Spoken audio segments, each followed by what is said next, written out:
Hi everybody, my name is Madison Bordelon, and today I'm here to talk to you guys about anorexia nervosa. Some of you may have heard of anorexia before, or maybe you'll learn something new. Anorexia is an eating disorder. There are many types of eating disorders in the world, such as bulimia nervosa, binge eating, being overweight, or EDNOS. But today we'll be primarily focusing on anorexia. Let's begin with some statistics. Up to 24 million people in the United States alone suffer from some form of an eating disorder. Of those people suffering, 1/10 of them get treatment. Of the people that get treatment, 35% of them get treatment at a facility that focuses primarily on eating disorders. Some of you may be still wondering, what is anorexia? Anorexia is a mental illness where you have an intense fear of gaining weight and you are unable to maintain a healthy weight. Some people compare anorexia to an addiction. You may be familiar with an addiction to drugs or alcohol, and anorexia is an addiction. It's an addiction to losing weight. When your body has such a lack of nutrition from not eating enough and not maintaining your health, your body begins to eat itself.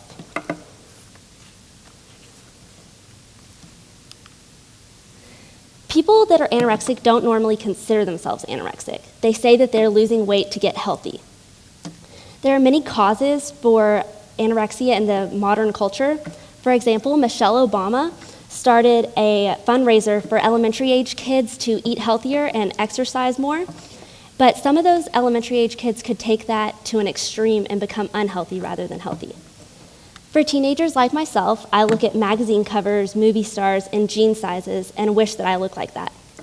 Well, as you can see, that magazine cover, the picture on the right is the one that they published. The one on the right is what the lady actually looked like. And jean sizes lie. And movie stars, they're under a constant pressure to look a certain way. But once you get the mindset of wanting to look like that, it's hard to see reality. Another way anorexia can be formed is through genetics. I'm sure when you hear the word genetics, you think that it comes from your parents. Well, your parents don't have to have had or have an eating disorder for you to develop one. They might have some of the characteristics that come along with it, though, such as control, the need to be perfect, and impulsiveness. In 1996, a European group called the Price Foundation began doing research on whether or not genetics were in fact a part of an eating disorder. In 2002, the National Institute of Mental Health donated $10 million to research in this. The doctors found that chromosomes 1 and 10 do have something to do with eating disorders. The doctors say that they're a long way from finding a drug to cure eating disorders, but they do know that chromosomes do have something to do with it. I'm sure you're probably wondering why I came up here and decided to talk about this. Well, my freshman year, my parents began noticing changes in my eating and exercise habits. I wasn't eating nearly as much as I should be for a teenager my age, and my exercise habits were out of control. After every meal, no matter how little I ate, I would work out hard. That spring came softball season. If you know me, I love softball. I love that sport. And about halfway through, I got really sick and no one knew what was wrong. They blamed it on my past with mono. And when you have mono, you're not supposed to play sports because your spleen is swollen. Well, despite the doctor saying that, I worked out every day. Finally, school was out. On June 1st, 2011, my parents woke me up early and told me we were going somewhere important. I didn't know where we were going, but we dropped my brother off at his friend's house, and we had about an hour ride to Children's Hospital in Dallas. We walked in, and I didn't know why I was there, but a lady sent us up to B5. A kind lady named Dr. Schernweiss welcomed us, and we had a family meeting. I thought it was a normal conversation, but then she asked about my eating habits. I didn't hold anything back because I didn't think anything was wrong with it. But my mom started crying and was holding my hand, but I couldn't tell why she was so upset. I wasn't doing anything wrong.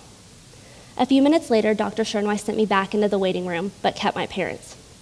I sat in there wondering, why was my mom so upset? Why did they bring me here today? 20 minutes later, Dr. Schernweiss came back and told me to come in with her, but just me. I went in and she asked me what was wrong, like what did I think was happening? And I told her I didn't know. She said that I was suffering from an eating disorder. There was no way that was me. I could not be the one suffering from an eating disorder. She asked me what I thought I should do. I didn't know the answer to that either. She said that I would be put in intensive outpatient therapy, and I would be put on a meal plan. As soon as she said the word meal plan, my jaw dropped. There was no way I was going to have to watch what I ate. The next Tuesday was my first day of IOP. The first thing we had to do was go to a dietitian to get my meal plan. We went in a room, and there were 3 of them. And finally, it hit me. I knew I had a problem, and I knew I needed help. So everything that I had held in for years just bursted, and I started crying. My parents were rubbing my back because they knew what was happening. A little while later, we went in a room full of families with kids just like me. Our first activity was to draw what we thought our eating disorder looked like. My dad told me he wanted to draw mine black and evil looking because he had lost his daughter. A little while later, we split up, and the kids suffering from eating disorders went in one group, and the parents went with another group. Rachel was the doctor that was with the eating disorder students, and she asked me to tell my story. I stood up and told my story, and I'll never be able to explain the compassion those people in that room had for me. A couple weeks later, I was admitted to the unit. I was admitted because the only reason I was eating was to keep my phone, and that wasn't okay. I was there for 10 days, and I thought I'd hate it, but I loved all the people in the unit.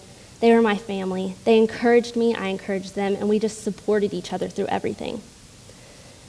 On July 8th, which was my sister's birthday, I was released. I got to go to dinner with my entire family that night, which was the first time I'd seen them in a while. I can't explain how happy I was to be free again, but I did have to go back to IOP. I had made so much progress by the time that school started, I only had to go to one-on-one therapy 1 time a week. Every day is a constant struggle, even now, but I love feeling free and knowing that I'm in control. Thanks to my amazing support group, composed of my family and all my friends, I've come this far. Thank you.